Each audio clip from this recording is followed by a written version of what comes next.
Hello friends, हमने खिलजी वंश को पूरा कवर कर लिया है। आज हम एक नए चैप्टर की शुरुआत कर रहे हैं, तुगलक वंश।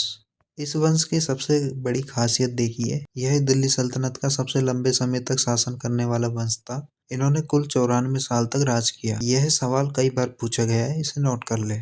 इस वंश में हम मुख्य रूप से 4 सुल्तानों को पढ़ेंगे। पहला है गयासुद्दीन तुगलक, जो इस वंश का संस्थापक है। आज हमारा टॉपिक यही है। दूसरा है मोहम्मद बिन तुगलक, जिन्हें पढ़ा लिखा मूर्ख कहा जाता है। यह हम अगले वीडियो में देखेंगे। फिर तीसरे नंबर पे है फिरोज शाह तुगलक, इन्होंने सबसे ज्यादा नहरें और शहर बनवाए। और आखिर में नासिरुद्दीन महमूद, जिनके समय भारत पर तैमूर लंग का भयंकर आक्रमण हुआ। तो चलिए आज की कहानी शुरू करते हैं संस्थापक गयासुद्दीन तुगलक के साथ। फ्रेंड्स, गयासुद्दीन तुगलक का असली नाम गाजी मलिक था।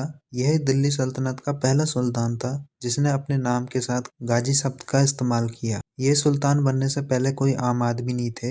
ये अलाउद्दीन के समय दीपालपुर के गवर्नर थे। इन्होंने मंगोलों के 29 आक्रमणों को विफल किया था, यानी मंगोल इनसे थर थर कांपते थे। शासन करने के लिए इन्होंने अलाउद्दीन जैसी क्रूरता नहीं दिखाई, बल्कि बीच का रास्ता अपनाया। इसे कहते हैं रस्म म्यान, यानी मध्यमपंथी, यानी न बहुत कठोर और न ही बहुत नरम। यही इनकी सफलता का राज था। प्रशासनिक और आर्थिक सुधार। फ्रेंड्स, गयासुद्दीन ने प्रशासन में अलाउद्दीन की शक्ति को कम किया। सबसे पहले कृषि सुधार। यहाँ 2 बात नोट करें जो एग्जाम में आती है। पहला है नहर निर्माण। यह भारत का पहला सुल्तान था जिसने सिंचाई के लिए नहरों का निर्माण शुरू करवाया। दूसरा है टैक्स में कटौती। इसने अलाउद्दीन के 50% टैक्स को घटाकर केवल 1/10 या 1/11 कर दिया।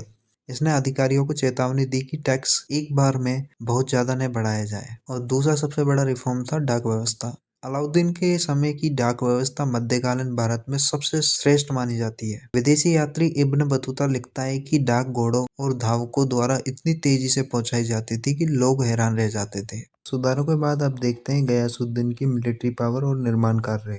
गयासुद्दीन ने खुद युद्ध नहीं लड़ा, बल्कि अपने बेटे जूना खां को दक्षिण भारत भेजा, जो बाद में मोहम्मद बिन तुगलक बना। जूना खां ने वारंगल के काकतीय राजा रुद्रदेव को हराया। जीतने के बाद वारंगल का नाम बदलकर सुल्तानपुर रख दिया गया था। स्थापत्य। गयासुद्दीन ने दिल्ली के पास पहाड़ियों पर एक शहर बसाया था, तुगलकाबाद। इसकी वास्तुकला की सबसे बड़ी पहचान है ढलवा दीवारें। दीवारें सीधी न होकर थोड़ी झुकी हुई होती थी, जिसे रोमन शैली कहा जाता है, ताकि वे ज्यादा मजबूत रहे। फ्रेंड्स, गयासुद्दीन तुगलक का अंत इतिहास की सबसे चर्चित घटनाओं में से एक है। ओलिया से विवाद। सुल्तान के संबंध प्रसिद्ध सूफी संत निजामुद्दीन ओलिया से खराब हो गए थे। जब सुल्तान बंगाल से लौट रहा था तो उसने ओलिया को धमकी दी। इस पर ओलिया ने वह ऐतिहासिक लाइन बोली जो आज भी मुहावरा है, हनूज दिल्ली दूर दस्त, यानी हुजूर दिल्ली अभी दूर है, रहस्यमयी मृत्यु 1325। ओलिया की बात सच साबित हुई। सुल्तान दिल्ली नहीं पहुंच पाया। दिल्ली के पास अफगानपुर में उसके स्वागत के लिए एक लकड़ी का महल बनवाया गया था। हाथियों की परेड के दौरान वह महल गिर गया और सुल्तान की दबकर मृत्यु हो गई।